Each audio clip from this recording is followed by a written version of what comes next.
All right, let's get right into it. You know how it is. You spend hours tinkering with Wi-Fi channels, messing with power settings, trying to squeeze out just a little more performance. But what if the biggest problem isn't a software setting at all? What if it's all about where your access point is physically setting? Today, we're going to step away from the keyboard and into the living room to get this fixed. So all this great info comes from a really fantastic, in-depth guide that's aimed at technically savvy folks. As you can see, this is part 5 of a 10-part series by RFI detectives on cutting down Wi-Fi interference in apartments.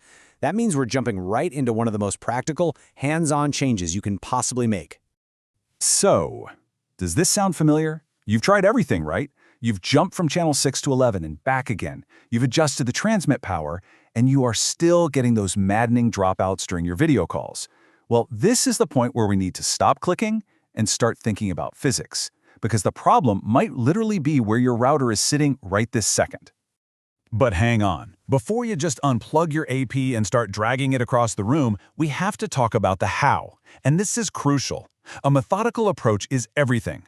Just blindly making changes is, well, it's a recipe for frustration. Let's learn the one rule that governs all good troubleshooting. Here it is, the 3-step golden rule. First, record your starting point, and I mean really record it. The best way is to save your device's configuration file.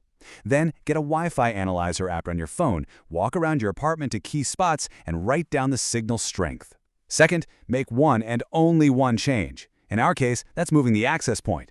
And third, you test the result by doing that exact same walk-around and comparing the new numbers to the old ones.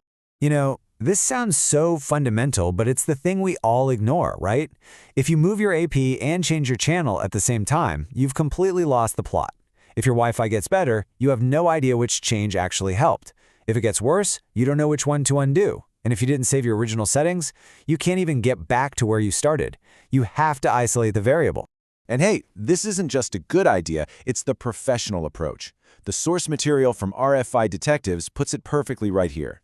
The best analysis is iterative. Change, rescan, verify. It's a continuous loop.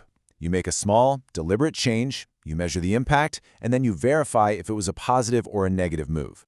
So with that powerful method in our back pocket, let's talk about the goal.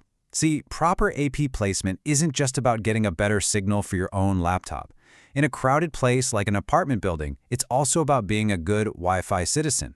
You want to reduce the interference your neighbors are blasting your way, and you want to reduce the interference you're causing them. This brings us to a really clear definition of what we're trying to do. Ideal AP placement.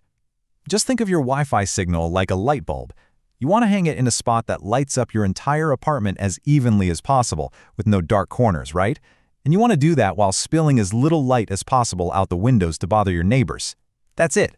Balanced coverage inside, minimal leakage outside. Okay, theory is great, but let's get down to brass tacks. Where do you actually put the thing? Let's get into the practical do's.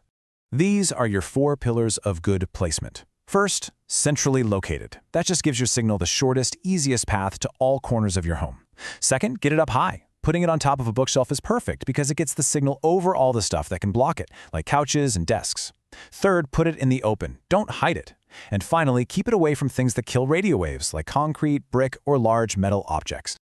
Now, for the fun part, let's cover all the common mistakes that are actively sabotaging your network. And I'll bet many of us are guilty of at least one of these. Oh yeah, putting your AP on the floor is a classic mistake. Your floor and the rug just soak up the signal.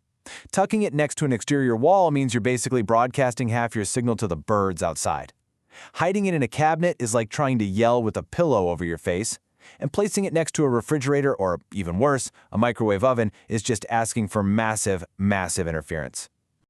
And this just spells it out perfectly, doesn't it? On the left, everything is working for your signal. On the right, every single choice is working against it. This makes it crystal clear. Where you put your AP is not an aesthetic choice, it is a technical one. Okay, so you found a better spot. You've moved your AP from the floor behind the TV to the top of a central bookshelf. You're done, right?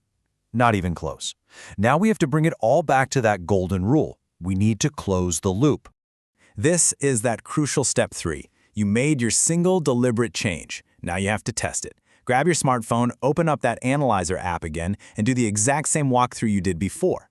Compare your new signal strength readings to the baseline you recorded. Is it better? Is it maybe worse in some spots? This is the real data. And this right here is the key takeaway of this entire explainer. Don't just assume the signal is better because you followed the do's. Your apartment has its own unique quirks, its own weird walls and sources of interference. The data you collect is the only real truth here. So please, don't guess. Test. And you know, this is why learning this method is so powerful. It's not just for physical placement. This exact same process, record, change, test, is your universal key to optimizing any part of your network.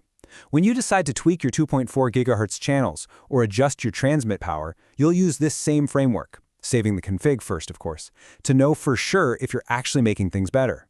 So there you have it. You've nailed your AP placement using real data. You've mastered a troubleshooting technique that works for pretty much everything. You're not just guessing anymore. So the only question left is, with this new power, what part of your network are you going to optimize next?